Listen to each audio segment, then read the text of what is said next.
Olá, eu sou o professor Lucas Neto. Sejam bem-vindos a mais um programa Escola Bíblica no Celular. Hoje nós vamos estudar a lição de número 8, que tem como título Primeiras Profecias Messiânicas. Dentro deste tema nós vamos falar sobre 3 assuntos. O primeiro será consolo ao povo sofredor. Em segundo lugar, vamos falar sobre o poder do Messias. E em terceiro lugar, os nomes do Messias. Vamos então dar início à nossa aula de hoje.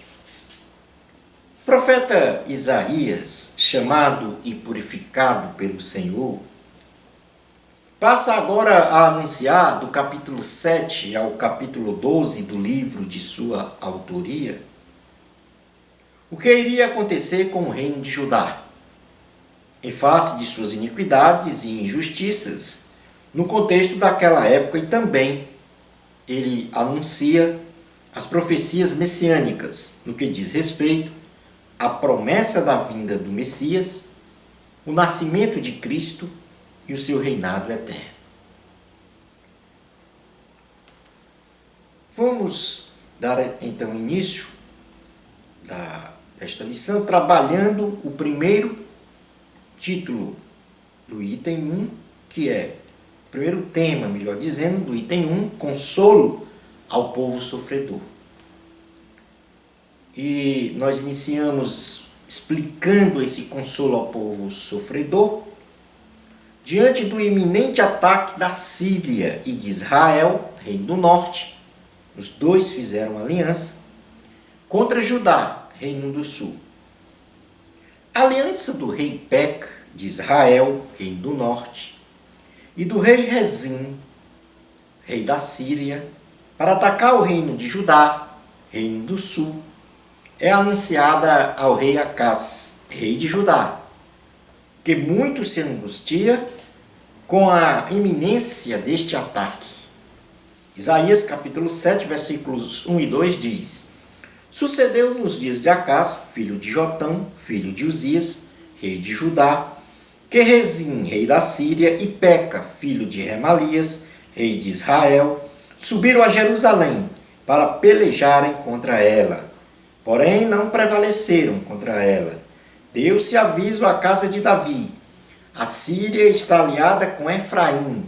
Então ficou agitado o coração de Acaz e o coração do seu povo, como se agitam as árvores do bosque com o vento.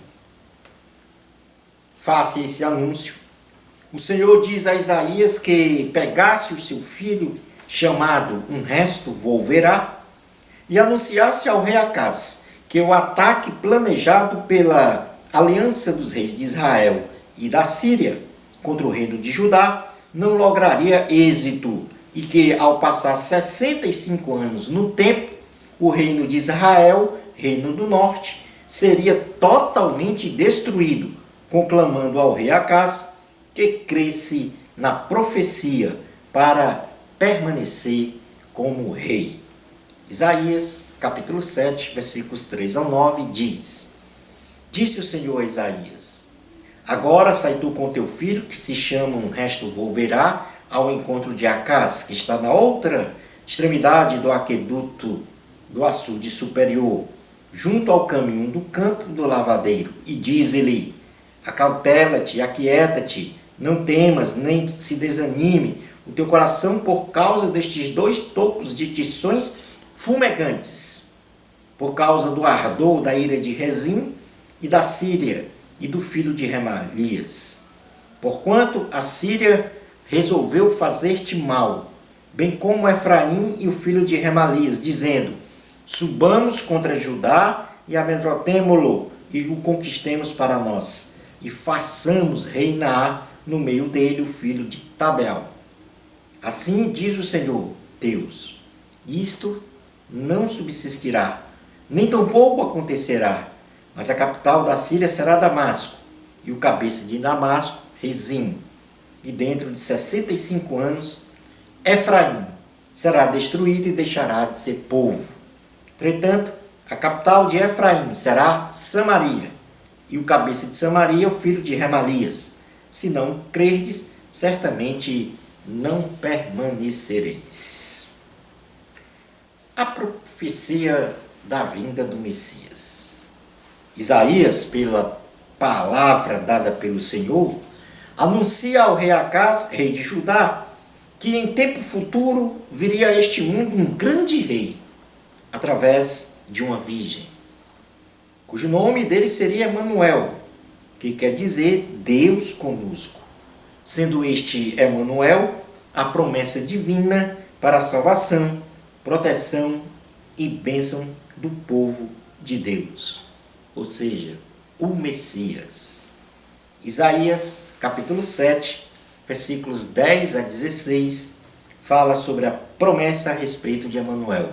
Diz assim a palavra: E continuou o Senhor a falar com Acaz, dizendo: Pede ao Senhor teu Deus um sinal, quer seja embaixo, nas profundezas, ou em cima, nas alturas.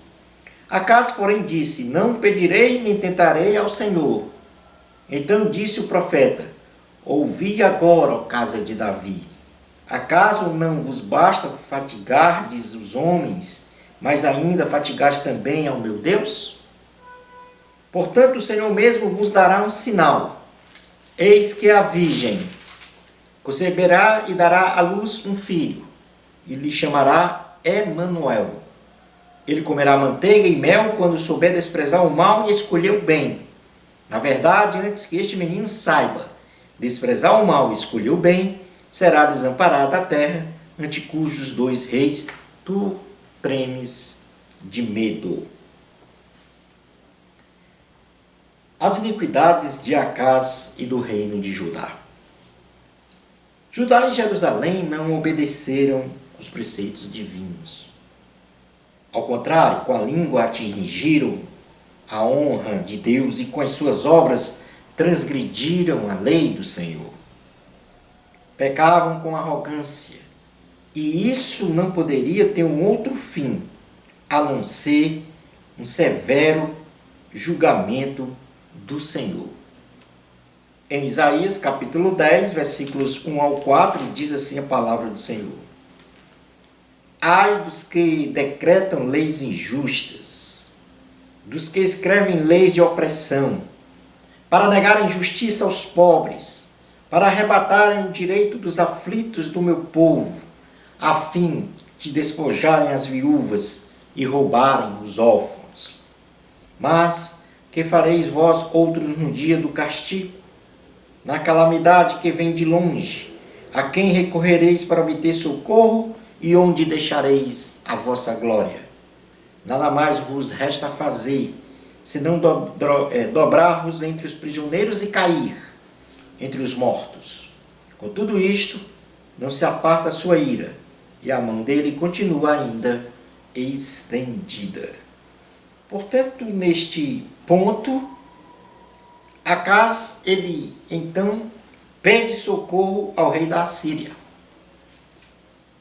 Ou seja, foi anunciado que a Síria, com o rei Rezim, e Israel, com o rei Peca, iria atacar Judá. Neste interim, o profeta Isaías diz para o rei Acaz que este ataque não logrará êxito e anuncia a vinda do Messias para um tempo futuro, ou seja, a promessa da vinda de Jesus Cristo. E no final, Isaías pede, pela palavra do Senhor, que o rei creia, o rei Acaz creia nesta condição de que Israel e Síria não prevaleceria contra Judá. E, por isso mesmo, ele permaneceria como rei. Ocorre que o rei Acaz, ele não confia nesta palavra. E pede socorro ao rei da Síria para lutar contra o rei Rezim, rei da Síria, e o rei Peca, rei de Israel. Ao invés de pedir socorro ao Senhor, demonstrando não ter crido na palavra profetizada por Isaías, que se cresce no Deus Altíssimo, permaneceria como rei de Judá. Além disto, o rei Acás profanou a casa do Senhor, fornecendo o ouro e a prata que lá estavam para o rei da Síria, em troca de apoio militar. E isso está escrito no segundo livro de Reis, capítulo de número 17, ou melhor dizendo, 16, versículo 5 ao 9, que diz o seguinte: Então subiu Rezim, rei da Síria, com Peca, filho de Remalias, rei de Israel, a Jerusalém, para pelejarem contra ela. Cercaram Acás, porém não puderam prevalecer contra ele. Naquele tempo, Rezim, rei da Síria, restituiu Elate à Síria e lançou fora dela os judeus. Os sírios vieram a Elate e ficaram habitando ali até ao dia de hoje. Acás enviou mensageiros a Tiglat-Pileser, rei da Síria, dizendo: Eu sou teu servo e teu filho. Sobe e livra-me do poder do rei da Síria e do poder do rei de Israel, que se levantam contra mim.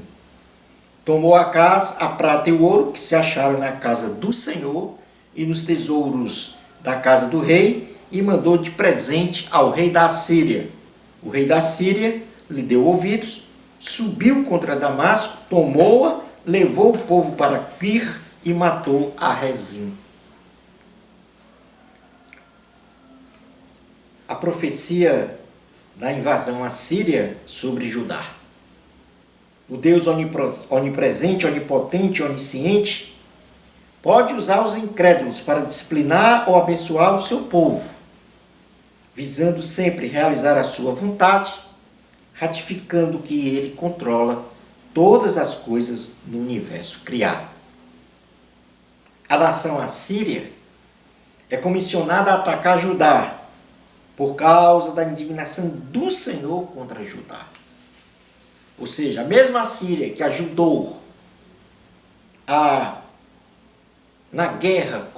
ajudou ao rei Acás, rei de Judá, na guerra contra Israel e Síria, agora ataca Judá. E este foi um instrumento de punição que o Senhor utilizou, ainda que a Síria fosse um instrumento inconsciente, mas foi este instrumento que o Senhor utilizou para punir Judá pelas suas iniquidades. Isaías capítulo 10, versículo de número 5 e 6, diz assim a palavra do Senhor: Ai da Síria, cetro da minha ira, a vara em sua mão é o instrumento do meu furor. Envio contra uma nação ímpia e contra o povo da minha indignação lhe dou ordens, para que dele roube a presa e lhe tome o despojo, e o ponha para ser pisado aos pés com uma lama das ruas. A nação assíria, embora inconsciente de ser um instrumento de Deus para punir Judá, se ensoberbece, desejando ir além da missão dada pelo Senhor, e intenciona conquistar todas as nações da região, confiando na força de seus príncipes, reis e nas conquistas até então realizadas. Isaías capítulo 10, versículo 7 ao 11 diz assim: Ela, porém, assim não pensa, o seu coração não entende assim. Antes intenta consigo mesma destruir e desarraigar não poucas nações, porque diz: não são meus príncipes todos eles reis? Não é Calno como Carquemes? Não é Amate como Arpade? E Samaria como Damasco? O meu poder atingiu reinos dos ídolos, ainda que as suas imagens de escultura eram melhores do que as de Jerusalém e do que as de Samaria. Porventura, como fiz a Samaria e a seus ídolos, não faria igualmente a Jerusalém e a seus ídolos? Devido à arrogância da Assíria, em momento oportuno, Deus anuncia que esta nação seria destruída, pois suas conquistas de terras, reinos e riquezas só foram adquiridos por conta da permissão de Deus, que comparou-os a um machado e a uma serra, que só realiza trabalho se houver um operador que os controle. Isaías, capítulo de número 10, versículos 12 a 23, diz assim: Por isso acontecerá que, havendo o Senhor acabado toda a sua obra, no Monte Sião e em Jerusalém, então castigará a arrogância do coração do rei da Síria e a desmedida altivez dos seus olhos. Porquanto o rei disse: Com o poder da minha mão fiz isto e com a minha sabedoria, porque sou inteligente e removi os limites dos povos e roubei os seus tesouros, e como valente abati os que se assentavam em tronos.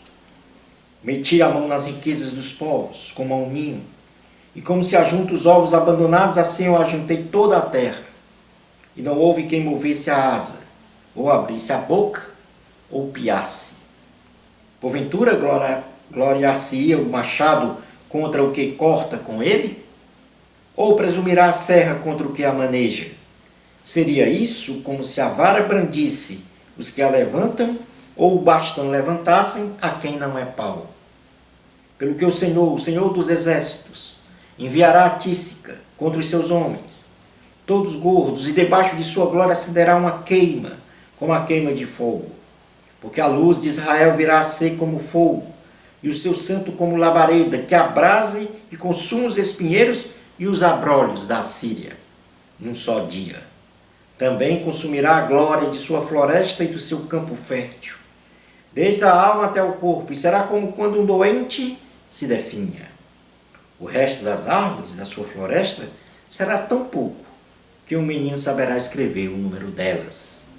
Acontecerá naquele dia que os restantes de Israel e da casa de Jacó, que se tiverem salvado, nunca mais se estribarão naquele que os feriu.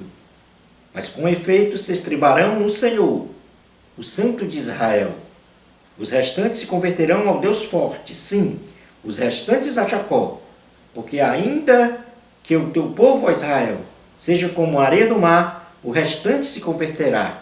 Destruição será determinada transbordante de justiça, porque é uma destruição, e essa já determinada, o Senhor dos exércitos, a executará no meio de toda esta terra. Item número 2 da lição: o poder do Messias. Isaías anuncia o Redentor de Israel e da humanidade. O profeta Isaías profetiza a vinda de um Redentor, não só para Israel, bem como para toda a humanidade, que estava na escuridão e agora sobre eles resplandece a luz, que é Jesus, para que se alegrem com a salvação e bênçãos materiais e espirituais. E isso nós podemos ler Isaías, capítulo de número 9, versículos 1 a 5, que diz: Mas para a terra que estava aflita, não continuará a obscuridade. Deus, nos primeiros tempos, tornou desprezível a terra de Zebulon e a terra de Naphtali. Mas nos últimos tornará glorioso o caminho do mar, além do Jordão, Galiléia, dos gentios. O povo que andava em trevas viu grande luz, e aos que viviam na região da sombra da morte, resplandeceu-lhes a luz. Tens multiplicado este povo, alegria lhe aumentaste. Alegraram-se eles diante de ti, como se alegram na ceifa e como exultam quando repartem os despojos. Porque tu quebraste o jugo que pesava sobre eles, a vara que lhes feria os ombros e o cetro do seu opressor, como no dia dos midianitas. Porque toda bota com que anda o guerreiro no tumulto da batalha, e toda veste revolvida em sangue, serão queimadas, servirão de pasto ao fogo. Portanto, há aqui a anunciação. E logo após, o nascimento de Jesus. O nascimento do Messias. O profeta Isaías, depois de anunciar o Redentor de Israel e da humanidade, anuncia o nascimento. O nascimento de Jesus Cristo, o Deus que se fez carne para salvar o seu povo da condenação eterna na vertente espiritual e livrar Israel do jugo de seus opressores. Isaías capítulo 9, versículos 6 e 7 diz: porque um menino nos nasceu, um filho se nos deu, o governo está sobre os seus ombros, e o seu nome será maravilhoso, conselheiro, Deus forte, Pai da eternidade e príncipe da paz. Versículo 7. Para que se aumente o seu governo, e venha paz sem fim sobre o trono de Davi, e sobre o seu reino, para o estabelecer e o firmar mediante o juízo e a justiça, desde agora e para sempre. O zelo do Senhor dos Exércitos fará isto. Note-se que o anúncio do nascimento do Filho de Deus, Jesus Cristo, trata da humanidade e da divindade de Cristo, onde a assertiva, porque um menino nos nasceu, denota o Cristo que se fez carne, e a assertiva, um filho se nos deu, denota a perfeita divindade de Jesus. O nome de Jesus está acima de todo nome. Em nenhum outro nome há salvação. Somente no nome de Jesus é que os enfermos são curados, os homens são salvos e batizados no Espírito Santo. Atos dos Apóstolos, capítulo de número 4, versículos 1 ao 12, diz o seguinte: falavam eles ainda ao povo, quando sobrevieram os sacerdotes, o capitão do templo e os saduceus, ressentidos por ensinar eles o povo e anunciarem Jesus, a ressurreição dentre os mortos. E os prenderam, recolhendo-os ao cárcere até o dia seguinte, pois já era tarde. Muitos, porém, dos que ouviram a palavra a aceitaram, subindo o número de homens a quase 5.000. No dia seguinte, reuniram-se em Jerusalém as autoridades, os anciãos e os escribas, com o sumo sacerdote Anás, Caifás, João, Alexandre e todos os que eram da linhagem do sumo sacerdote. E pondo-os perante eles, os arguíram: com que poder ou em nome de quem fizeste isto? Então Pedro, cheio do Espírito Santo, lhe disse: autoridades do povo e anciãos, visto que hoje somos interrogados a propósito do benefício feito a um homem enfermo e do modo por que foi curado, tomai conhecimento vós todos e todo o povo de Israel, de que em nome de Jesus Cristo, o Nazareno, a quem vós crucificastes e a quem Deus ressuscitou dentre os mortos, sim, em seu nome é que este está curado perante vós. Este Jesus é pedra rejeitada por vós, os construtores, a qual se tornou a pedra angular. E não há salvação em nenhum outro, porque abaixo do céu não existe nenhum outro nome dado entre os homens, pelo qual importa que sejamos salvos. Item número 3, os nomes do Messias. O profeta Isaías, ao anunciar o nascimento de Jesus, registra 5 nomes que representam o caráter e a essência do Deus Salvador da humanidade, aos quais podemos destacar Maravilhoso, Conselheiro, Deus Forte, Pai da Eternidade, Príncipe da Paz. Maravilhoso representa a sua personalidade e o seu caráter perfeito. A qualidade de conselheiro representa que Deus não precisa de conselheiros, pois ninguém possui sabedoria que possa vir aconselhá-lo diante de sua maravilhosa sabedoria e desígnios divinos. Deus forte. Não há poder no universo que possa suplantar o poder de Deus. Pai da eternidade. Como Deus, Criador de todo o universo, Jesus Cristo é o Pai da eternidade, Príncipe da paz. O Senhor Jesus reconciliou toda a humanidade com Deus, promovendo a paz que só Ele pode dar. Concluindo a nossa aula de hoje, Isaías anuncia com grande intrepidez, em meio aos fatos históricos de Israel, a presença do Deus Salvador da humanidade em 3 momentos, configurados no anúncio da vinda do Messias Redentor, no nascimento glorioso de Jesus Cristo e no reinado eterno do Santo de Israel. Bênçãos especiais de Jesus para você. Amor a Cristo. Até ao nosso próximo programa Escola Bíblica no seu lar, se Deus permitir.